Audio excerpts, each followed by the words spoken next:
A good neonatologist as a person who could ventilate very well, intubate very fast.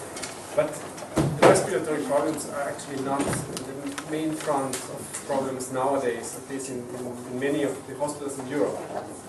And we have more problems now with infections, with necrotitis and colitis, other pathology which is completely different.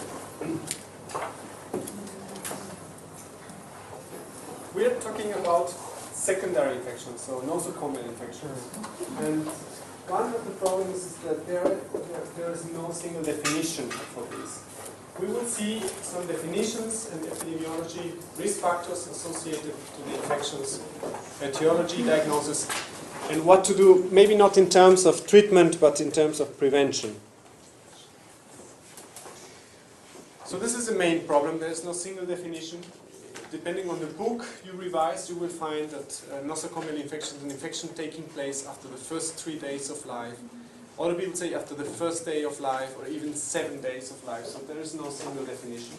But probably the most important thing to say is that the secondary or nosocomial infection is an infection by organisms not derived from the mother.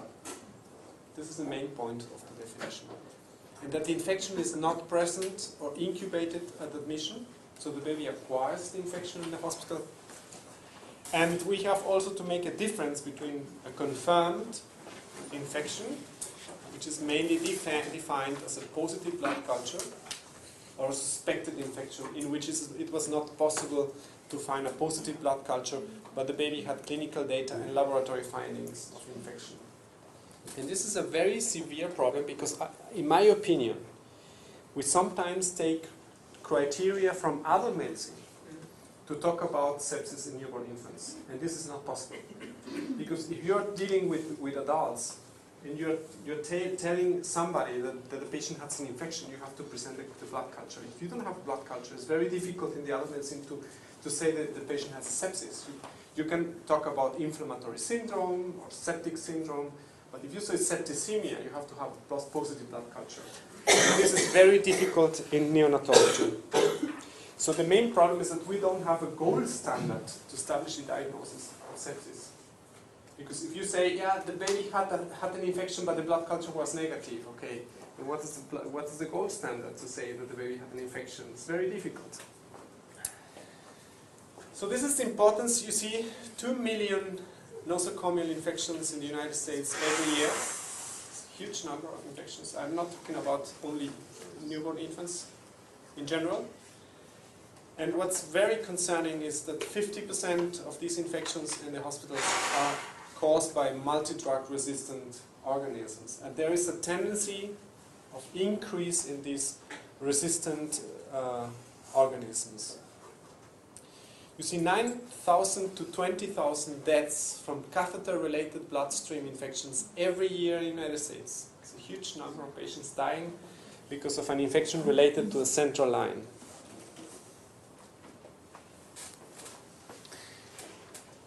Approximately 3 to 30%, depending on the source of data you get, of all admissions develop an episode of infection.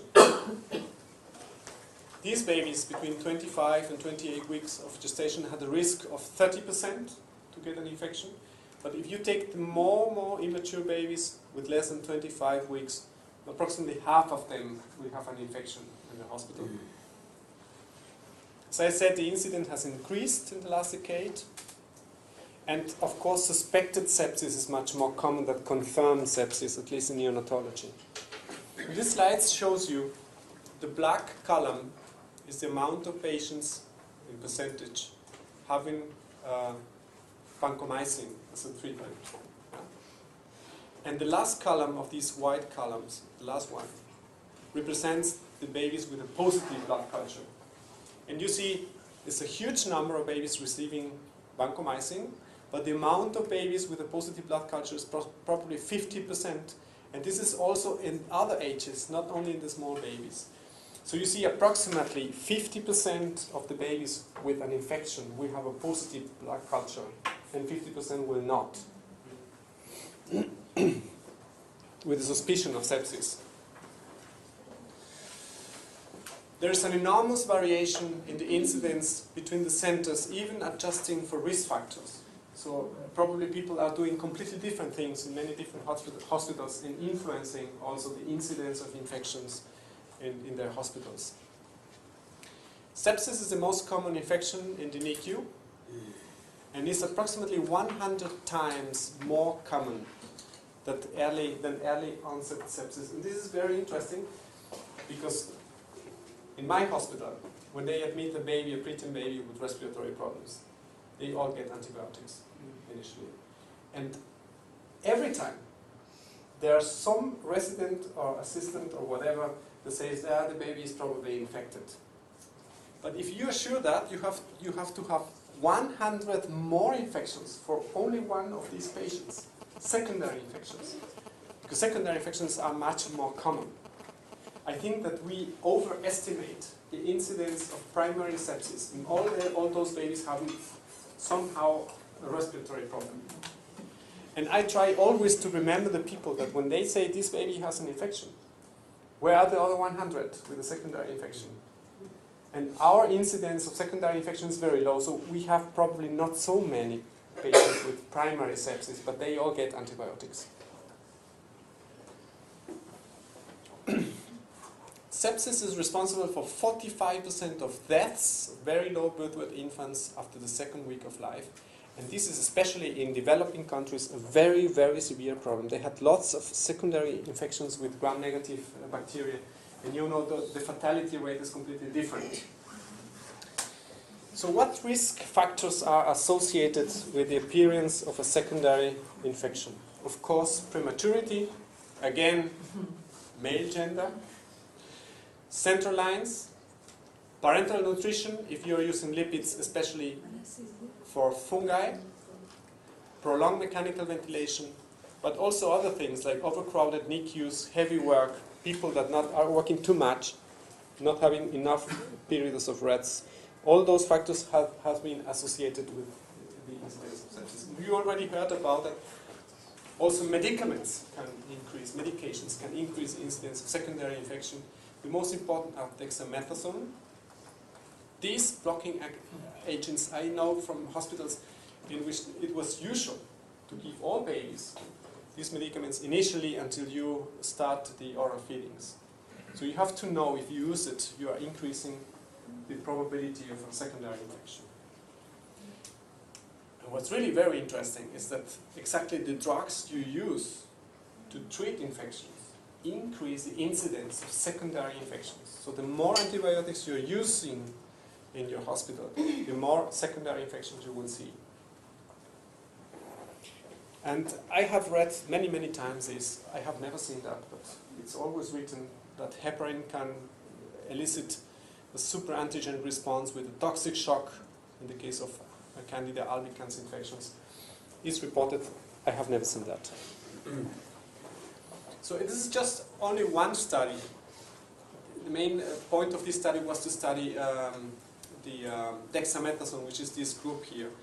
I just want to show you the odd ratio of infections when you give dexamethasone, when you give H2 blockers. You see 1.83. So these two medicaments or medications are strongly associated with the incidence of infection. So central lines are also a problem because the majority of these small preterm infants need a central line, especially if you want to give lots of protein. It's not possible to give it with a peripheral vein. So the duration of the catheter is very important. And you need a contamination of the catheter, first of all, if you want to have an infection. And the contamination can be in the site of the insertion. In this case, the appearance of the infection will be very soon after placement. This is rather uncommon. And the other point where the catheter can be contaminated is the hub, the connection point of the catheter. And in this case, the infection appears usually after 1 week. This is the main mechanism. But there are other mechanisms, for example, in patients with hematogenic dispersion of bacteria, the catheter can be contaminated and would be positive for the cultures even if there is no contamination. But as I said, the main point of contamination is the hub of the catheter, which is of course related to the manipulation of the line. Also increase the risk if you have stopcocks. Everything what increases the manipulation of the line increases the risk, and the number of ports is exactly as the number of catheters. Any line, any port in the catheter is an independent risk factor. So anything what you can do to diminish the manipulation, the intervention in the catheter will reduce the risk of infection at the same time. In this study, what you here see is the number of patients in percentage having an infection depending on the length of the catheter placement. And you can see that after reaching 7 days, the risk is already 50%.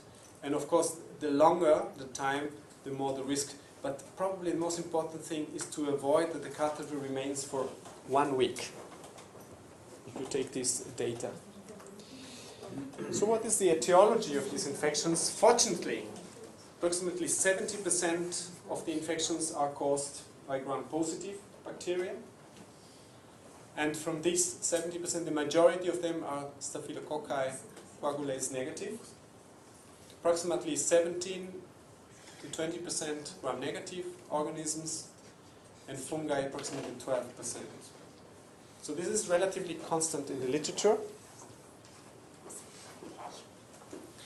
And what's really the good news is that, or important, is that the fatality rate is completely different depending on the cause of the infection.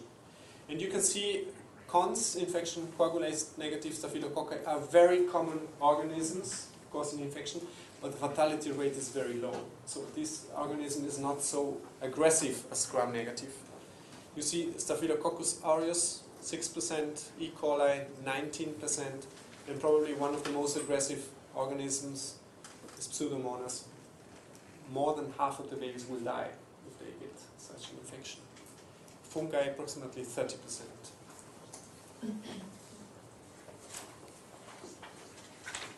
So let's talk about the most common organism. The colonic colonization takes place in the first 2 weeks of life.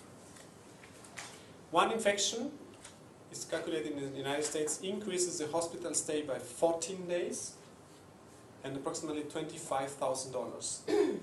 One infection. So if you pay attention on the money you are giving for these patients, it's also important to avoid these infections. Half of the patients with a cons infection have a catheter, so it's a catheter-related infection.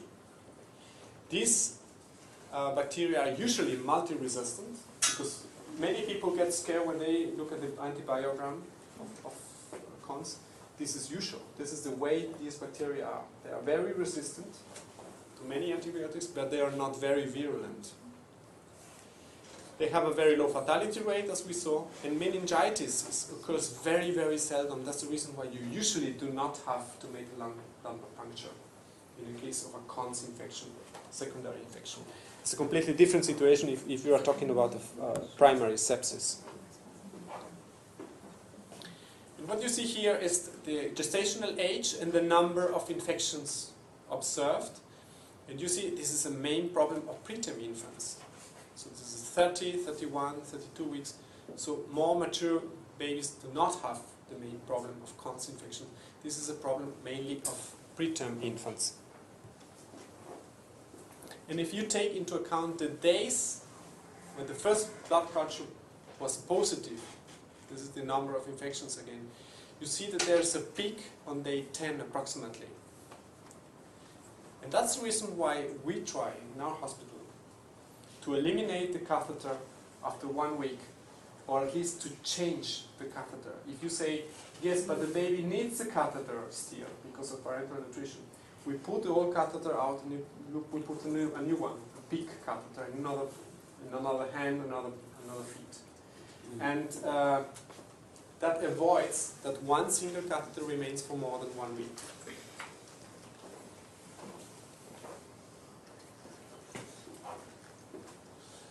In the case of gram-negative bacteria, it's important to understand that medical equipment can be a reservoir because gram-negative bacteria love plastic. There are studies showing, for example, that handies, mobile telephones are very, very contaminated. They're mainly of plastic, and you are having your hands all the time on that. The cause is very severe, and there are many, many organisms, not only Pseudomonas, that are resistant to many antibiotics, and as we heard in the last lectures, they share sometimes some genes, they transfer resistance to other antibiotics, to other bacteria. Candida is especially a problem in very, very small, tiny infants. This is the reported incidence in extremely low birth of infants.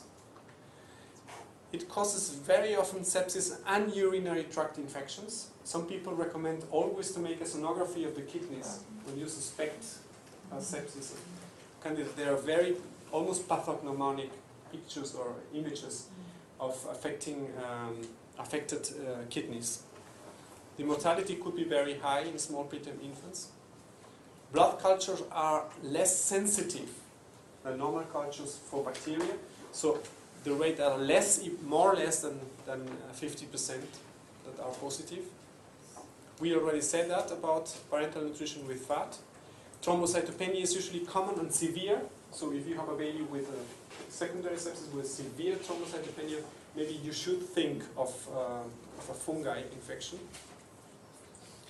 And it is very consistent that any infection with fungi in this group of patients is very related with a bad prognosis. Many, many things associated with BPD, periventricular locomalacia, even retinopathy. So these babies are very, very sick thereafter. So as I told you, it's actually in neonatology it's a big problem to establish the diagnosis of sepsis, especially because we don't have a gold standard, and the gold standard should be the blood culture, but the blood culture is not always positive. So the clinical signs are also very unspecific. Probably the majority of patients present more apnea than usual. Small preterm infants having always respiratory pauses. But if you see an increase in the severity and the frequency of apnea spells, you have to think about infection. Almost half of them have gastrointestinal symptoms, like distension, vomiting, and so on. Lethargy, 23%. Hypoglycemia has been reported as a symptom of infection, and some babies have metabolic acidosis, but many preterm infants have some degree of metabolic acidosis because they lose lots of bicarbonate to the kidney, so it's a difficult sign. So the gold standard should be the blood culture. 60% of the blood culture will be false negative if you put out less than 0.5 milliliters of blood. So the positivity of a blood culture in a patient with an infection depends on the amount of blood you're taking from the patient. And of course, for small preterm infants of 1 kilo or less, it's very difficult to take 1 milliliter or more just for the blood culture. We want to avoid transfusions, so it's usually less the amount of blood we take. If you read some books, they say if you suspect sepsis, you have to take 2 blood cultures from 2 different sites at the same time, and you have to get the same organism in the blood culture. This is probably true for adults. But you see, in some studies, like this in Robin 2002, 83% of the clinicians take only 1 blood culture, exactly because of the same reason. You don't want to take so much blood from the baby. All tests available, if you are talking about interleukin 8 or interleukin 6, or procalcitonin, or the white cell count, or the serum, all these parameters isolated, they do not have a high positive predictive value to take one of these in order to establish the diagnosis of sepsis. It's not possible. It depends on the cutoff level you have and the amount of tests also you perform. But probably it's important to know that if the blood culture is going to be positive, you expect that the blood culture will be positive in the first 2 days of life. Because 98% of positive blood cultures get positive in the first 2 days. Some people say, I'm treating with antibiotics and everything is negative, and I say, why don't you stop the antibiotics? No, we are waiting for the blood cultures the 5th day. 5th day? So this is ridiculous, because in my hospital they wait for 7 days until you get the report. And this is completely crazy, actually, because as I said, if it is positive, you expect in the first 2 days of life. Sorry? Also for fungi? For fungi. Maybe, but I don't think this is the reason, because it's all the time that way. For fungi, maybe, but I don't know the data exactly for fungi.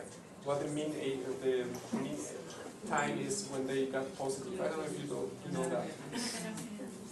But what's interesting is, see, the median time for positivity in the case of gram-negative cultures is 11 hours. Not even 1 day.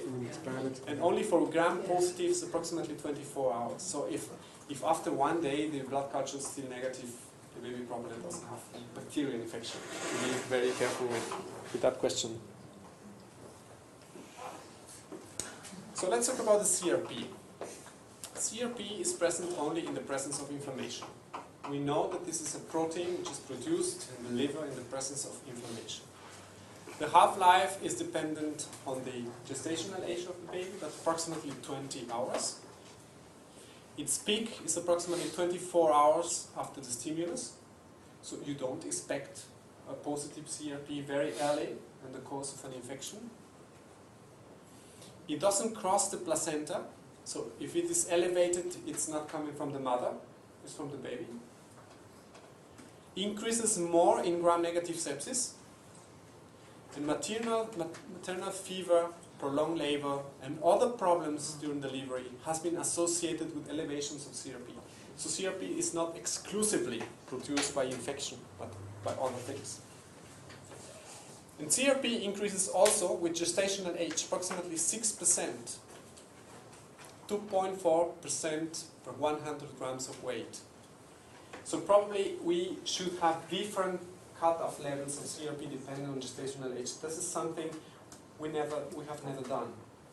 We usually say 1 milligram per deciliter is the limit, and everything below is negative.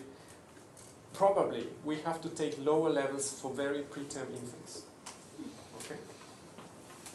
It's a very, very new study, but interesting.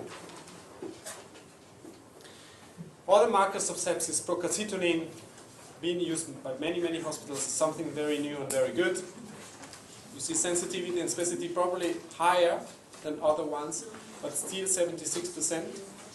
Leukocyte surface antigen are very, very promising.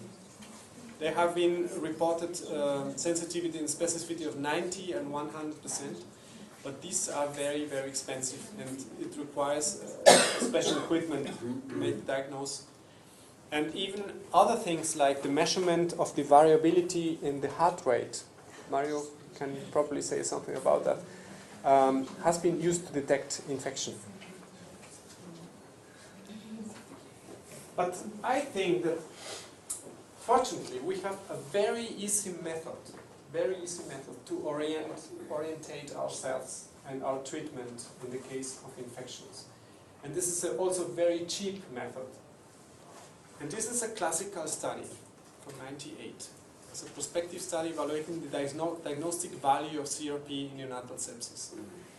And all babies with a suspicion of sepsis were classified as proven sepsis if the blood culture was positive, probable sepsis, so markers like CRP or whatever, and a negative blood culture, and no sepsis if no markers and no culture.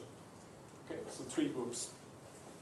And the CRP was determined at evaluation when you had the suspicion of infection, 24 hours later and 40 hours later thereafter. And they calculated the sensitivity, specificity, and predictive values.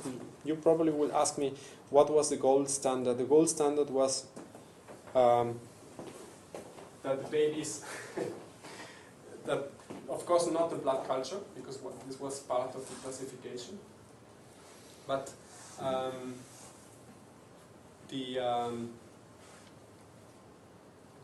let's say that way. If these babies had a positive blood culture, there is no doubt these babies had an infection. And these babies with what was considered as positive if they had both of them, and no sepsis if both of these are negative. And what they found is that the sensitivity, they stopped even antibiotics with the treatment, if I remember correctly, in this study. You see that the sensitivity, let's look only of this group. This is the early onset sepsis, this is late onset sepsis. And you see the sensitivity increases when you determine the CRP repetitively. So if you take only the first one, the sensitivity is 65%. If you take the last two determinations, 94%. And probably more interesting than that is to calculate the positive and the negative predictive value. And I don't know if you remember exactly what's the difference between sensitivity, specificity, positive and negative predictive value. When you are talking about positive predictive value or negative predictive value, you take a group of patients with a positive or a negative test. You don't take a group of patients with infection or no infection. So you have here 100% of babies with a positive CRP, and the question would be, how many of these babies with CRP are infected? And in the case of the negative predictive value, you take 100% of infants with a negative CRP, and the question is, how many of them are healthy? So this is the difference. And for example, here you see these babies are sick, it's approximately 60 or 70%, then the positive predictive value would be 70%. And exactly the same on the other side. How many are healthy? Probably 70%, this is the negative predictive value. And when you look at the data of this study, you see that the negative predictive value of the serial determination of CRP is 99, 98, 99, 98, even for early onset sepsis and late onset sepsis. So that means that if all three CRP were negative, the probability that the baby is healthy is more than 98%. Okay. And this is a very important argument, because sometimes in the unit, when I say, okay, all CRPs were negative, stop the antibiotics. And the people say, yeah, but the baby looked very sick. What about if you are making a mistake? Yeah, I can make a mistake, but the probability is less than 1%. And if you treat the baby, you're probably making a mistake in 99% of the cases. And that's the reason why this study and other studies, this is not the only one. I would like to show you another one. 97 is a study from Germany. It was a prospective study on the value of CRP, but not only to exclude the diagnosis sepsis, but to guide the antibiotic treatment, which is also very interesting. Because when I ask you, how many days are you going to treat the sepsis? Many people say 7 days, and other people say 10 days. And when you ask, why 7 days and 10 days? And I'm convinced, many people laugh about that, but I'm convinced that 7 days or 10 days is because the week has 7 days, and we have 10 fingers. This is the reason for that. Nobody says 8 days or 7.5, right? So there is no evidence, actually no evidence for that. And that's the reason I find this study is very interesting. They had 180 infants treated because of suspicion of sepsis, and they were divided in 2 groups. One group had all negative CRP, they stopped the therapy. So they assumed these babies are not infected. And the second group were those babies with positive CRP, with probable sepsis. And they divided this group in 2 subgroups. In one group, they treated the babies until the CRP turned negative, so they made determinations every day, and when the CRP was less than 1, they stopped the antibiotics. Whatever, 1 day, 2 days, 3 days, was not important. And in the other group, they treated at least for 5 days. I think the median value was 7 days here, 6 or 7 days. And the gold standard was the relapse incidence. So if you say, I stopped the antibiotics and the baby has an infection, the baby will get sick again, a few days later maybe. So this was the point of comparison. And you see the relapse here. This is the group without CRP, when they stop the antibiotics after 3 days immediately. And you see only one relapse. This group is the interesting group. This group was treated until the CRP got negative. They didn't have any relapse in this group. And the group treated 5 days only one. So there was no significant difference. And if you take these two groups together, this one and this one, as a group in which the antibiotic treatment was guided by the CRP, you see again a positive predictive value in this case, or a correlation of 99.2%. This is very, very similar to the other study.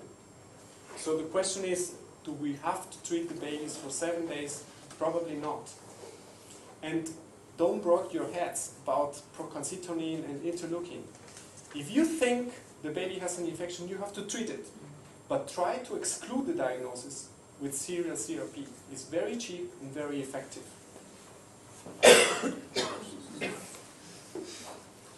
So it's dangerous to delay the antibiotic treatment in a newborn infant with the suspicion of sepsis. So the diagnosis of sepsis should be in neonatology based on clinical data.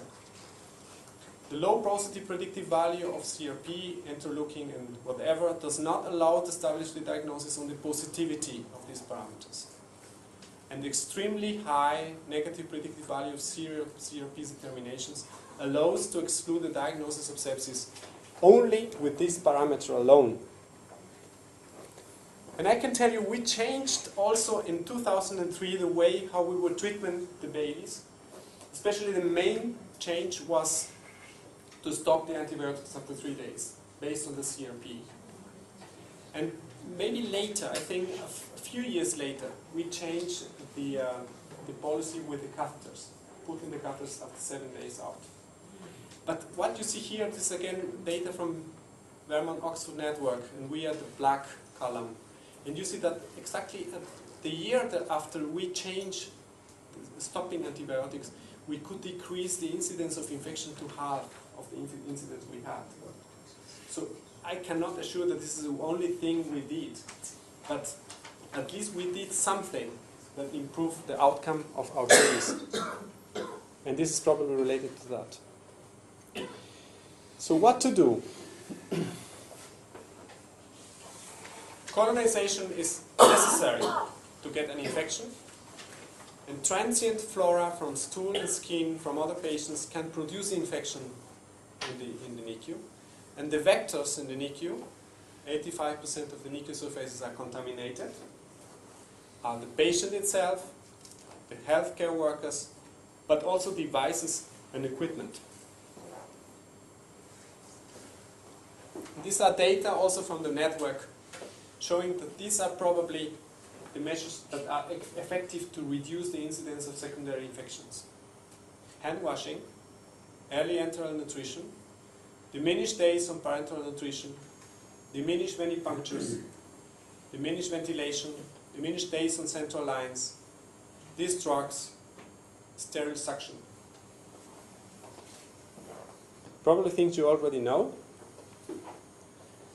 There are also other important measures. Crowded NICUs have more sepsis cases than not crowded NICUs. Keep the necessary equipment close to the patient place.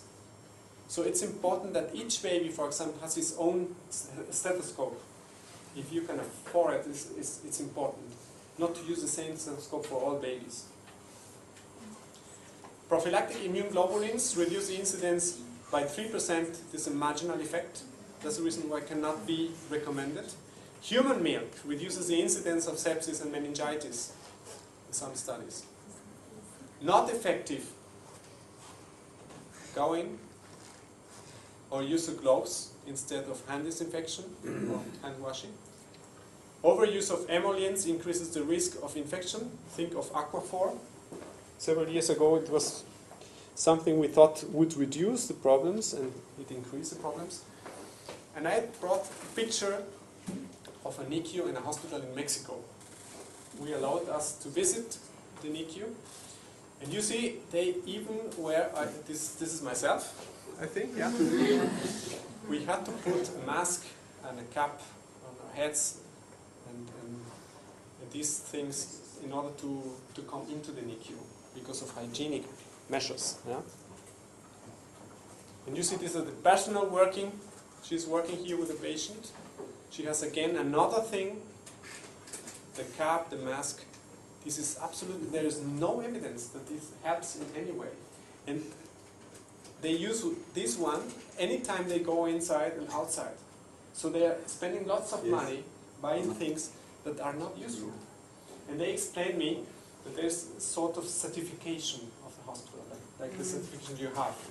And they do not get certification if they don't do these things. It's completely crazy, actually. Not effective, expensive. Other thing which is very important is the way how we think. They found in the Vermont-Oxford trial that the personnel in those centers having the lowest incidence of infections, they were aware and proud of the low incidence of infections. They believed that infections are preventable, because many people say babies get always infected, you cannot avoid that. And late onset sepsis was considered a breakdown in the patient care. So they sat down and thought, what have you done in a wrong way? It's incredible that these days we have to talk about hand washing. You know, hand washing is very related to Austria. You probably all know the story of Semmelweis, who was a doctor working in Vienna. And this story is really fascinating, because it's a very good example of what happens still nowadays in hospitals. And he suddenly noticed that the incidence, it was a very big clinic for deliveries. And the clinic was so big, they have, the Kaiser decided, the emperor decided to divide this clinic in two institutions. The old one and the new one. And in the new one, the doctors were responsible for taking care of the young residents, for the mothers. And the old one, the midwives. And when they did this separation, the mortality of the women increased in the new clinic, where the doctors were working, by 3 times or something. And the reason for that was that the medical students and residents had the lessons of anatomy first. They went down to the anatomy department, were taking cadavers with the hands. And they then went to the gynecology department to take care of the women.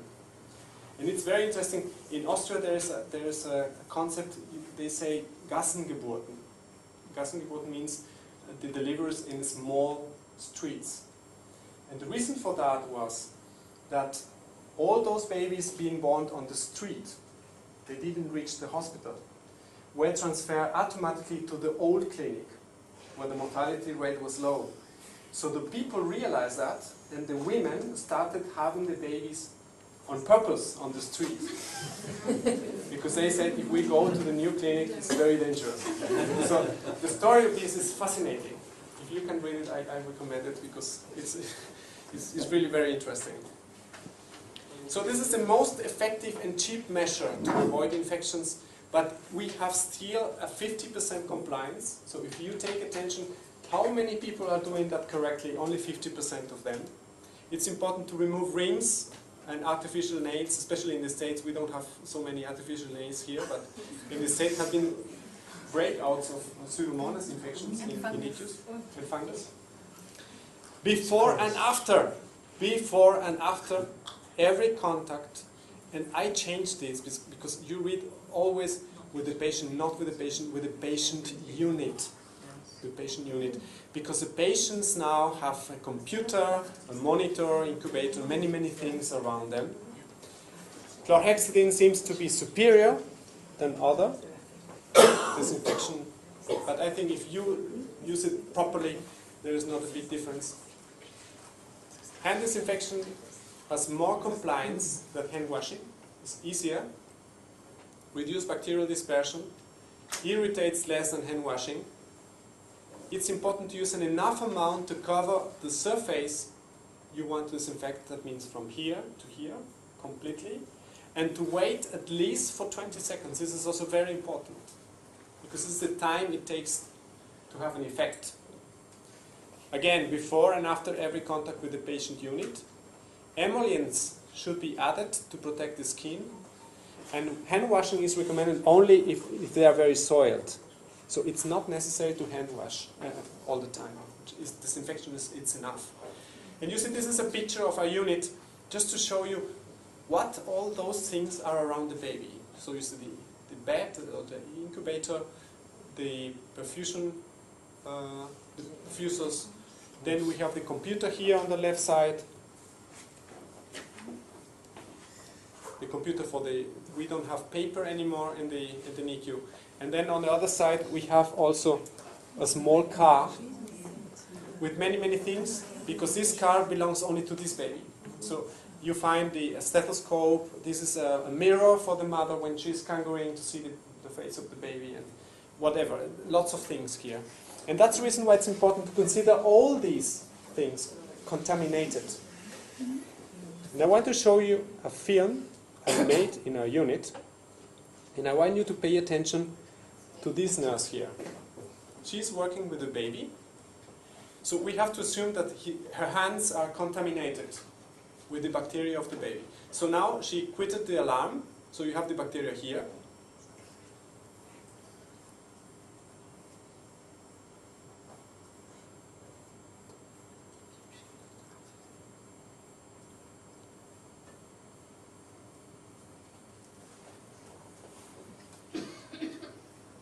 Okay, so it's everything here contaminated again. She's putting something in the computer. So you cannot expect the nurse to disinfect the hands anytime she has to do something. It's impossible. It's not practical. But you have to consider that everything what's around the baby is contaminated. And that's the reason why it's important to disinfect your hands before you touch the computer or the monitor or the car, and thereafter at the same time. Okay?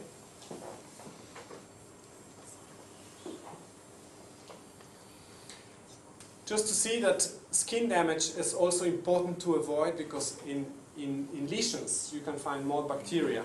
That's the reason why brushes, for example, are not recommended universally to clean your hands, because you can damage your hands. Skin antisepsis for all invasive procedures. 2 consecutive 10-second applications or 30-second application is recommended. Again, chlorhexidine seems in some trials to be superior, but I think it's important to use it correctly, whatever you use. And a few words to catheter-related sepsis. The minimal amount you need for a blood culture is 1 milliliter. You know that. Definition is the presence of a central line, signs of fever. And this is the old definition, you know, 1 positive blood culture for pathogenic or 2 positive. It's impossible to do that in neonatology, especially in small preterm infants. What are you going to do with the catheter? This is a good question, because sometimes you need the catheter. Whatever you do, you have to know that if you leave the catheter in situ, you will have a rate of complications of about 46%. But this complication rate seems to be related to gram-negative bacteria. If it is a cons infection and you leave, you will have probably no more complications in the case of cons unless persistent bacteremia was present. So this is not so aggressive, but the question is if you really know what the organism is causing. So the recommendation is if you can put out the catheter, do it. 46% complications versus 8% only if you retire the catheter. Use sterile techniques for placing central lines, diminish manipulation, disinfection of the hub before deconnecting, change the dress every week, change the sets of fluids every 24 to 72 hours, reduce the number of doses of medicaments. If you can give ampicillin only 2 times a day, why to give 3 times, for example? Heparin may protect, some data about that, not very consistent. Take the catheter out or change it after, this was the recommendation, 15 to 20 days. We wait usually for 7 days, maximally 10 days. And In the future, probably some bonding substances. I'm not happy about that. The majority of these substances are antibiotics, again increasing the risk of selecting bacteria that are probably more aggressive. And a good question is, because this is I think it's a fight every day in my hospital. It's a fight every day. So my main task is to stop antibiotics actually in the hospital. And many people have the feeling that they are very scared if they don't help the baby. And probably it's not so bad to give a little bit more antibiotics, or a few days more. And the question, is it really so important to avoid the use of antibiotics? You already heard some data from very interesting studies from Kate about antibiotics, even to the mother. This is a very old study. But look, this is a study on colonization of infants in the NICU in a period of 6 months. And they showed that antibiotic therapy for more than 3 days and long hospitalization, both things, were related to colonization of throat and stool with gram-negative bacteria. So if you take the data of this study, the goal would be to avoid antibiotics for more than 3 days. And that's exactly what we do with this CRP. If you take the CRP, we usually take the CRP, not the second CRP, we take the first CRP and the third one, because after 48 hours we have to control usually the levels of the antibiotics on blood. And we determine at the same time the CRP. If it's negative, we stop the antibiotics. This is a new study, 2011, logistic regression of 365 preterm infants less than 32 weeks, and they tried to find out if prolonged antibiotic therapy, defined as more than 5 days, had some relationship to blood cultures and outcome, with negative cultures and outcome. And they found that 36% received prolonged therapy of the patients, and late onset sepsis was increased in those babies receiving antibiotics for more than 5 days. And even neck and death. Sorry, this is a combined. So what this study says is that if you use antibiotics for a long period of time, you probably increase the risk of neck or death and secondary infections. So it's not just that you are changing the flora, it's just that you are probably causing nosocomial infections by giving antibiotics for a long time, period of time. Okay. Narrow spectrum of antibiotics is also an important thing. It's important not to treat colonizations. Sometimes we get results from the tip of the catheter, and they say coagulase negative staphylococci, and the baby is completely healthy. And somebody gets this result, and they put the baby on vancomycin. Why do you culture the tip of your catheter? Absolutely bound to be contaminated. Just to know, the only reason is actually just to know if the baby gets infected, to know what bacteria is probably responsible for that. But what's the relationship between the organism you grow and the organism infecting your baby? Is it very strong? I don't know that that's true. That's a good question. I don't know. But I've seen that it's about 14 units to get these cultures. It is. Expensive and not very... It's probably not very useful. I agree with you. It's probably not very useful. You just keep it in mind, and if something wrong happens, you give an antibiotic that's sensitive to. That's exactly what we think. This is what we do. But it We keep happens. it in mind, and if something wrong happens, we will take a look and see what kind of antibiotic. It is so rare, actually. Yeah. The question if it's very expensive, probably, to make the cultures. The other thing is, for example, gastric aspirates. Some people cultivate gastric aspirates initially after birth, and suddenly they find E. coli, and they treat this colonization. So don't treat colonization, and more important, there is no prophylactic treatment for invasive devices. Leave the antibiotics because the baby has a drain, pleural drain. There is no reason for that. No reason to give antibiotics as a prophylaxis. So, to finish, what kind of antibiotics are you going to use? And this is just only a few data to stimulate you to think, to rethink about what are you doing. This is a study from Australia. It's a multi-center observational study. You see the number of patients with Cons infection. Mortality rate less than 1%, very consistent in the literature. And there were no differences in centers using vancomycin and ampicillin or flucloxacillin, which is a narrow spectrum antibiotic. And what's really interesting, and that's always the argument, 80% of the isolates were resistant to this antibiotic, but they got healthy.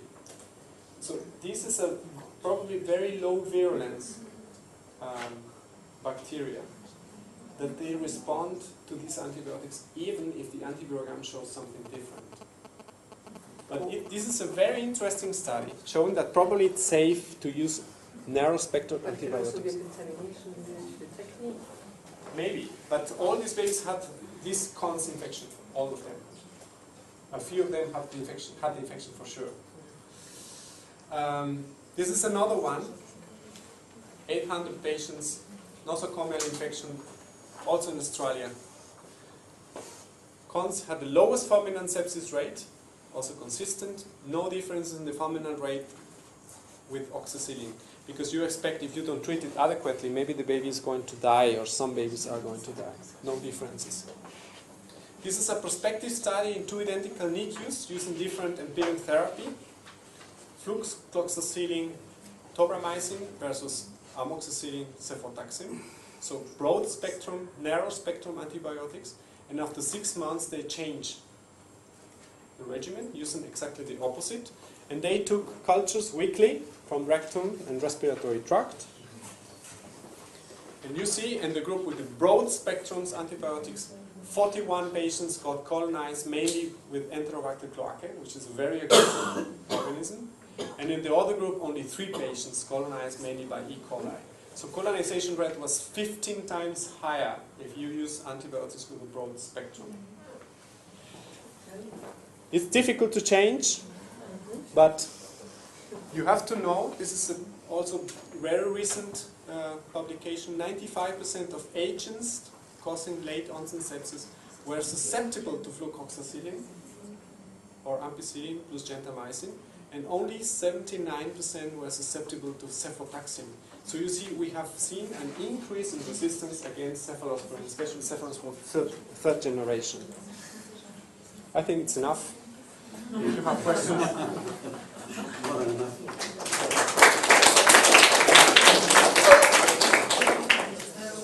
We had a huge problem with we moved the binding from the sterilisation antisepsis from the skin, and we went to 0.05% chlorhexidine, considered by the nurses as the only safe, and there's no evidence that it's actually safe. What skin antisepsis do you have in your unit? You mean for the personal or for the baby? No, for the babies. For the baby. We use Octenicept, Octitrin is the name, I think. Octenicept, Octiotrin, I think is the name. It's also an alcohol basis, but it's very low concentrated. Well, you do use alcohol, even in the small volume. It's a very small part of the solution is alcohol. The main is Octitrin. And you can use it in mucous membranes. It doesn't irritate, doesn't make pain, doesn't burn. Exactly, this is what it is. Octenicept is the commercial name. Octenicept. Does it have alcohol? I thought that it didn't have alcohol in it. I think it's a very small percentage. Yeah. I'm not completely sure, I must confess. But if I remember correctly, it's a very small portion of alcohol. If you had the problem with burns with the alcohol Yes, component, absolutely. I know that many use Octenicept because it has, I thought no alcohol, but then obviously a little bit. And we started using chlorhexidine without alcohol. Maybe you're right. We use aqueous chlorhexidine, but I'm ashamed to say I'm struggling, having seen your moment about the strength. It's stronger now with aqueous. Yes, the problem is, what is it, 2% or 0.09%? I think it's 2. They may use 0.5% complexity, and there are solutions with 2%. I think it's 2%. There is We found something- it was quite difficult to get home doctors. I think that's what we're now using. And in Sydney, I know they use 0.05%, and RPA, I mean, almost like water. Yeah. But be careful with diluting disinfection solutions, because in Germany it was a big problem. It was a breakout of, I think, Pseudomonas or gram-negative. Many babies died, and the mistake was that somebody was diluting the disinfection solution for the surfaces, and it was the solution itself was contaminated with gram-negative bacteria. So they all have a process, the process against. Do you culture your mothers for MRSA? No. But this is very interesting. This is very interesting because at least in the adult medicine we see an increase in these bacteria. I was talking to the colleagues from Holland. I was very impressed. We transported a few babies to Holland because of the mother was on vacation in Austria when it was Peter. And when we arrived in Holland, they put the baby in an isolated room. They took cultures, and only after the results of the cultures they put the baby in our NICU. And this is probably very wise. Oh no. Can I ask a question? If we'd been talking about this subject 5-10 years ago, I think I would have said that by now we wouldn't probably be doing standard blood cultures. We'd be using molecular methods, and that would overcome all our problems of culture-negative sepsis and all that fantastic optimism, ribosomal RNA, and then probing the organism, and we'd have the result rapidly. It wouldn't matter if the baby'd been on antibiotics when we took the culture. It wouldn't matter if the junior doctor had taken too much blood. And it's been, I just wonder what other people's experience is, because I've been so disappointed, because we just seem not to have got there. And blood cultures are fraught with difficulties. It's difficult to get enough blood. A lot of the babies are already on antibiotics, and you're not going to get a positive culture anyway. And, you know, and those things combined make it more difficult to stop the antibiotics. And it's so disappointing. We use PCR for viral stuff, but Yes, not not for bacterial. I know, and yet it really looked so encouraging. And 5-10 years ago. Vanderbilt, they have a research lab that's looking only at ribosomal RNA Well, we do for it. bacteria, for very specific, and but it's all research, and Yes. it is still very expensive. But I think that the future is more on lying in that direction. Why they have not implemented it as something more, as a standard to look at cultures that are negative. Yeah. Yes, I don't know, but they're very careful of letting anybody use these probes that they have for each specific. And there are different laboratories that have specialties in which probes they have. But Yeah, I think somehow it should be brought and commercialized. Yes. I think one of the issues is false positives, because everything is contaminated, and it's You such pick a up tiny sensitive tiny amounts test of yes. that there would be potentially a lot of false positives and increased antibiotic use. I mention this because we do this in our hospital, culturing mothers. And I was very surprised when I came to this hospital and they were doing that, because it creates a large burden, because what we're finding is that in the population, it's 30% MRSA colonization by the mothers, and then VRE, also colonization of the mothers. And so all the mothers were being separated, and they were put gowns even to take care of the babies.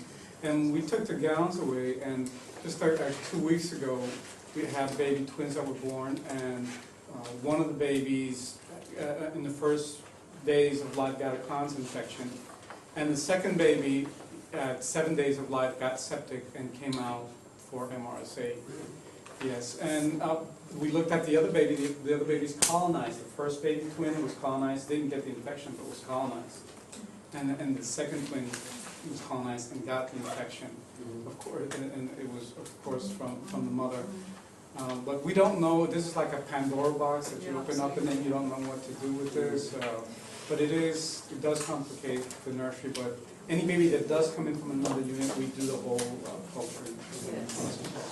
Can I ask you too about the other thing which we have quite a lot of discussion around is culturing respiratory secretions, because we stopped doing it. I mean, I was terribly keen that people didn't do it because I thought it was a waste of time, and the correlation between infection and what we grew from the secretions was very poor. And it stopped, and I do less clinical work, and it's come back in, but I keep being told that it's now thought to be very important to culture it. Thank you, I'm glad about that. I need a bit of strength.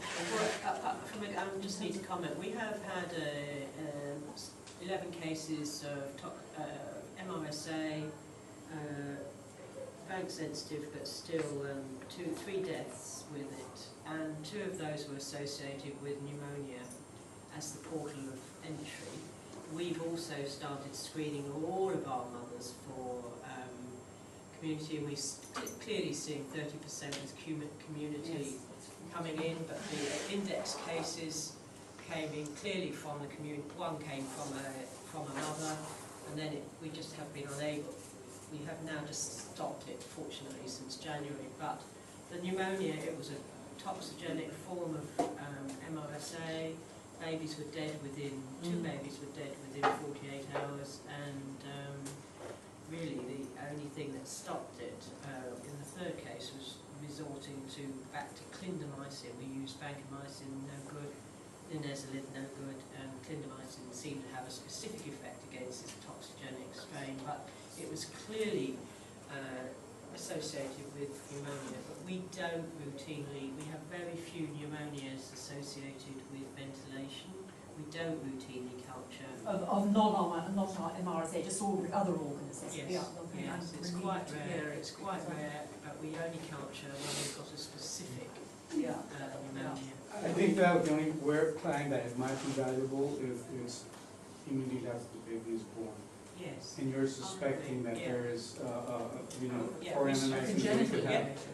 And so we did have a case where as soon as we were suspecting that the baby was infected, and it came out, we got the culture from the trach, and then the baby was a disaster, trying to get him on ventilating, and it came out E. coli resistant.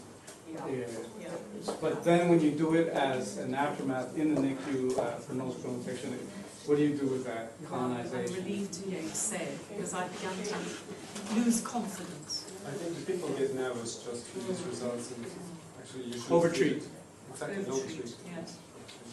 And increase the colonization with gram-negatives. What's really interesting, I saw a hospital where they were making kangaroo method. So scheme to scheme cannot be said, but they put a blanket between the baby and the mother. And I said, what are you doing there? And they said, you know, cons is the most common infection we avoid. We try to avoid colonization. So this is also wrong. And the point, I think, it's important to understand that bacteria compete with other bacteria. And it's important to get the baby colonized with normal bacteria from the mother. Even if these babies are going to present a cons infection, because you know the fatality rate is less than 1%, and if the baby gets colonized with a gram-negative bacteria, it's going to be 50%. That's the reason for that. Kate had mentioned something that I'm not going to repeat today about colonization from the mother. And I wanted to tell you about this story, but I didn't want to do it after meal yesterday. So I'll tell you. There's a study looking at kangaroos. Kangaroos. And the fetus of the kangaroo, yes, after it comes out of the pouch and starts to mature, and as it gets bigger, it starts eating the feces of the mother. Sensible. With the objective of getting colonized with certain bacteria that's in the feces of the mother that will help them digest the leaves that will keep them alive after they come out. That's very good. Fortunately, we're not kangaroos. Sepsis.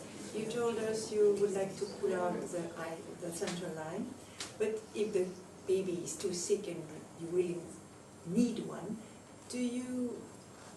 so you pull of the first one? Do you put a new one directly after, or do you wait a few hours, or 1 day, or I don't know? We try to not to put the catheter immediately, the new one, but to wait at least for 1 day. At least 1 day, yes. There is no evidence for that.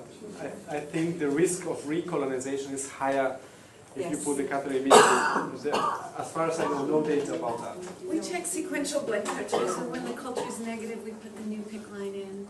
So we try and get by with IVs. You lose 50% of the babies with the blood culture, so Yeah, yeah. you cannot be sure, but maybe. I think the case of cons is probably not so important. If they've been sequentially positive, I think it's important. But if they clear right away, This is probably safe. yeah. You're right. So I can go back after 48 hours of negative blood culture. Is that enough with 48 hours negative CRP? I can be sure about that, because usually wait for 5 days and sometimes for Exactly more. what I said, yeah. And I don't know what they are doing. They are doing subculture of the culture, and sometimes they say it's positive, and you are always fighting. 98% of the positive blood culture will be positive in the first 2 days.